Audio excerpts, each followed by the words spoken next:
What is up, guys? Welcome to Vintage Genetics, where it is all about, and you know it, classic bodybuilding. And who doesn't like a chest workout? I certainly do. I enjoyed myself during this chest workout a lot because it went really well, especially on the strength side of things. But first of all, I'm showing you the bench press, and you can see, yes, you're not seeing the wrong amount. It's 7 sets. 7 sets of 10 reps on the bench press, and only the last set will be different. But why so many sets? Well, I'm counting every single set right here. So this is already set number 2, and it's still very, very light. So I want to give you insight in how many sets in all, not just working sets, that I do on the bench press. Because a lot of people injure themselves on the bench press. Shoulder injuries, but chest injuries as well, which is very dangerous. So my increments in weight are pretty small. It's 20 kilos each set until I reach my maximum weight, which is around 140 kilos for today. But I will still be able to do quite a lot of reps with that. And then the last set will be different, but you will see that yourself. So what I personally like to do, and what I'm doing right here, is my grip is pretty wide. A lot of people say that a wide grip actually hurts your shoulders, but to me it doesn't. Later on in this video I will show you a very good shoulder stretch to prevent any kind of shoulder injury you can get from the bench press. A Dutch song in the gym? We're supposed to break records here. It's impossible with this music, man. Just imagine Ronnie Coleman doing a record. 2 reps of 800 pounds on the squat. This music? Not possible. Oh.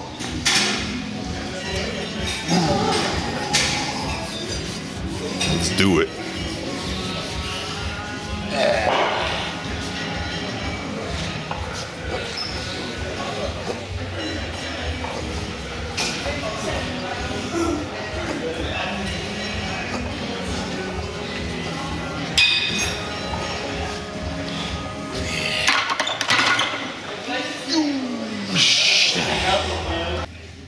So now I arrived at set number 6, and this set is pretty much my maximum load in terms of weight on my chest. I don't like going heavier in the off season that much, especially because I took a small break in between my competitions, and right now, in terms of the amount of weight I do, the amount of volume I do, in order to really recover, because last year was really a tough year in terms of dieting, competitions and stuff like that. So I really need to give my body a break, but I'm starting to build up my strength again, because as you can see, I'm hitting a full set of 140 kilos, which I have not been able to do for a while, but now I have, and yeah, I'm pretty happy about that. That's how you do it. But still, I go down slowly, especially on this last set, which is specifically designed to work on the eccentric or negative portion of the movement. Now this is 20 kilos lighter than my maximum weight that I just did. So your maximum weight that you can do 10 reps with, just do 10 to 20% lighter than that, not too much lighter, because you really want a lot of load, a lot of force to press down on you on the negative portion of the range of the motion. Why? Because in the negative motion right here, as you can see, the chest is contracting but lengthening at the same time, and this process damages the muscles the most, and your body will respond to it the most by giving you more muscle ache, but also more muscle growth.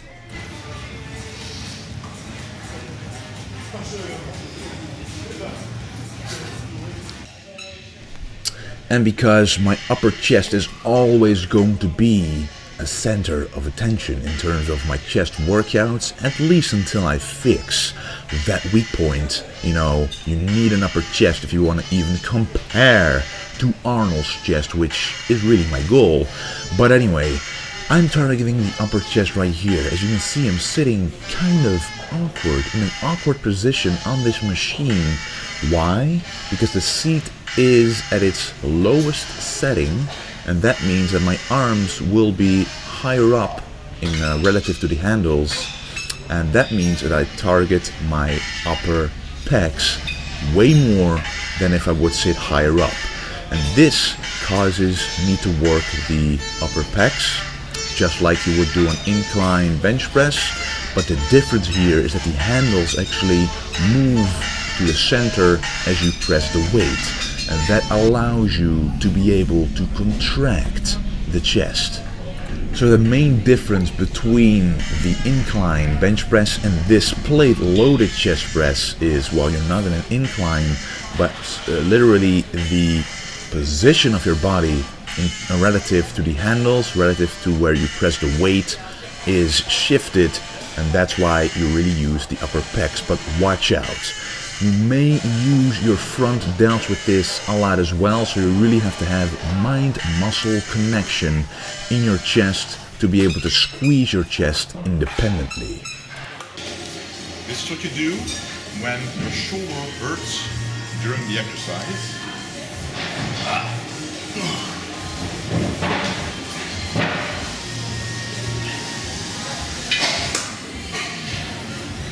You stretch it out and let the blood flow. And when you stretch it like this, it can never injure you because you don't stretch it this far during the exercise. So this is what you should do.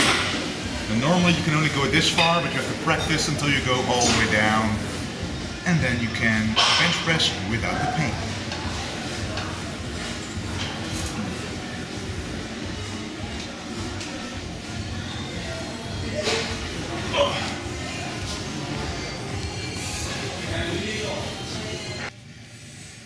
And after we did some basic exercises on proper stretching, we will do the dumbbell flies. The exercise of which Arnold says helped grow his chest the most out of them all. The regular dumbbell flies on a flat bench really mostly serve for a stretch exercise for the chest, but it's the stretch that mostly will bring growth in combination with a good pump, which we already have from the previous two exercises, the bench press and the plate loaded chest press. Right now you feel the stretch right away, and I'm going down as much as I can without feeling the shoulders at all. So that's something to keep in mind when you feel your shoulders hurting or anything on the dumbbell flies. Then you should do the cable flies, because the cable flies are safer in terms of, you know, the amount of weight you do and the range of motion and the time under tension on your chest. But I would recommend you guys doing the flies and having them in your workout program at least once a week, because the flies, the dumbbell flies, are one of the best exercises for getting fullness in the chest, for getting, you know, practicing that mind-muscle connection. And the way that we are doing the flies is that we are really focusing on the stretch right here, but mostly focusing on the time under tension of the chest. You don't want the tension to disappear, so you don't want to go all the way up, because when you do that, you lose the tension on the chest, and then it's a much easier exercise. You always want to make it as hard as possible on yourself. And this will be my last set of flies, and this is a different one. You've probably seen it before, dumbbell flies, but then 3 whole reps that I'm doing right here. So first 3 complete reps, and using the mind-muscle connection to contract the chest at the top, and then, as you can see, 3 stretching reps. And when you do that, you do 3 whole reps again.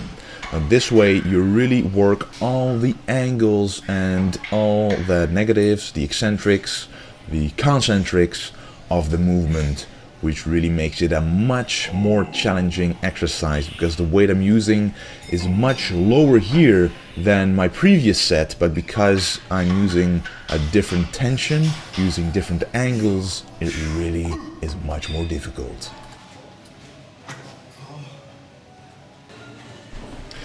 And of course, to finish off the chest, now that we really pump the chest up, there's a pump in the chest, the muscles, the muscle fibers are filled with blood, and it's time to stretch these fibers out again with no other exercise than the incline bench press.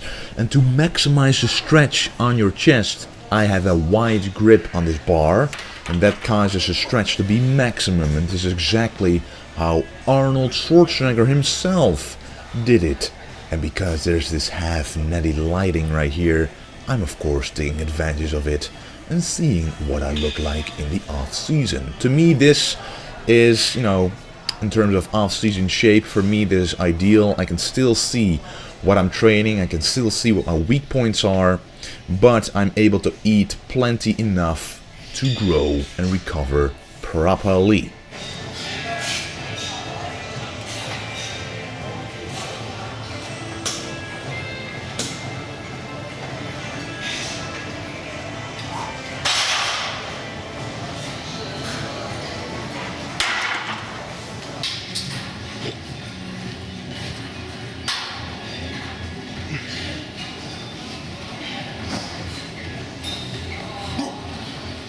Alright, this is going to be my last set of chest, and this is a special one because my grip is different here, and the reason why I'm having a different grip is because I want to leave the chest session with a pump.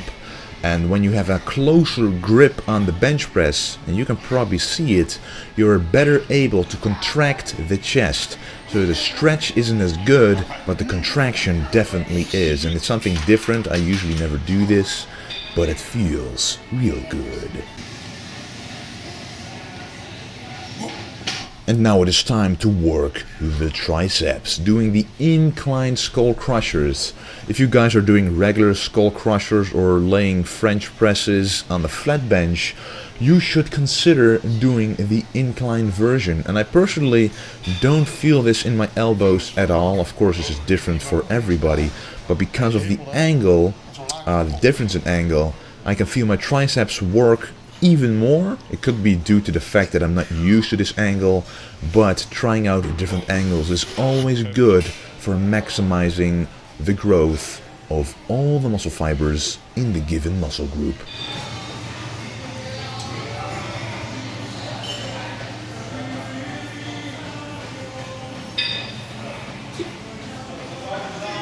And for people who are having trouble keeping the bar straight, it's also very useful because you can actually look in the mirror if you have one there. But you can look in the mirror because of the incline of the bench, the incline angle, and then you can see whether your bar is going straight. And this kind of helps with mind-muscle connection as well, because you see what you're doing while feeling what you're doing. And you don't have this option, this benefit with the regular skull crusher. So if you have trouble with the bar path on this exercise, doing the incline version and looking at yourself in the mirror might help.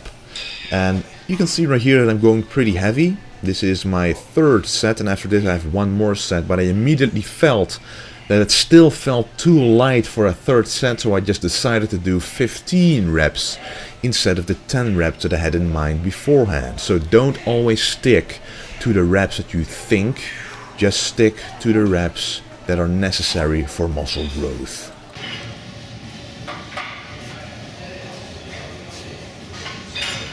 And the next tricep exercise is going to be a bent over tricep push down. The reason why I'm bent over, because the stretch in the long head of the tricep is better, and it really feels more like a push, like if you would be doing a close grip bench press.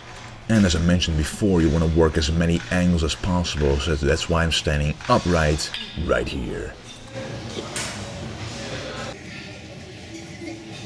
Now this is a great one that I used to do a lot more back, a few months ago. I'm actually going to start doing this more because it really felt absolutely amazing. But you do this exercise usually as either your second or third exercise, at least after your triceps experience an amazing pump. Why? Well, I preach this a lot to you guys, but when your muscles are pumped up, the stretch will feel that much better. A lot of people have trouble feeling the triceps on exercises like this, but if you do a row push down, a skull crusher, or anything that pumps up your triceps, and then you do this exercise, you will definitely feel your tricep literally stretching out. You will feel the muscle being present there. You will feel the muscle work, and that's how you learn how to control and use that muscle during the exercise, and that will be beneficial to you during a lot more exercises. And then we finish off with machine side lateral raises. I normally do first chest and then a side dumbbell lateral raise, or a lateral raise of a machine, doesn't matter what, but I do it in between chest and triceps. But I decided to do this later. I decided to shift this and do the side laterals after the triceps, because in my opinion triceps, for me personally, are more important to build than the side delts, because they're more of a weak point. And as you probably, hopefully can see, my triceps have improved just a little bit compared to how they were like 6 months ago. And that's because I kept prioritizing them, kept doing the right exercises, the long head exercises, and really focusing on my triceps rather than, for example, doing side delts first. But anyway guys, this was the entire workout. A lot more is in the works. I hope you enjoyed this video, and thank you for watching, and don't forget to stay golden.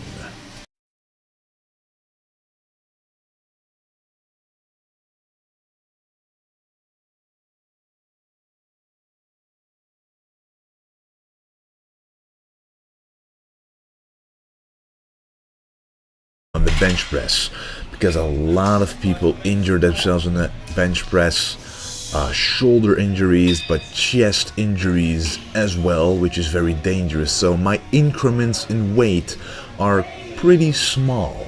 It's 20 kilos each set until I reach my maximum weight, which is around 100. Enjoyed myself during this chest workout a lot because it went really well, especially on the strength side of things.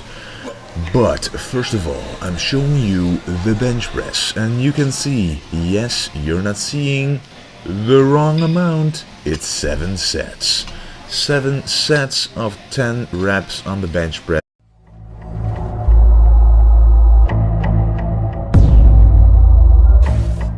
What is up guys, welcome to Vintage Genetics, where it is all about, and you know it, classic bodybuilding.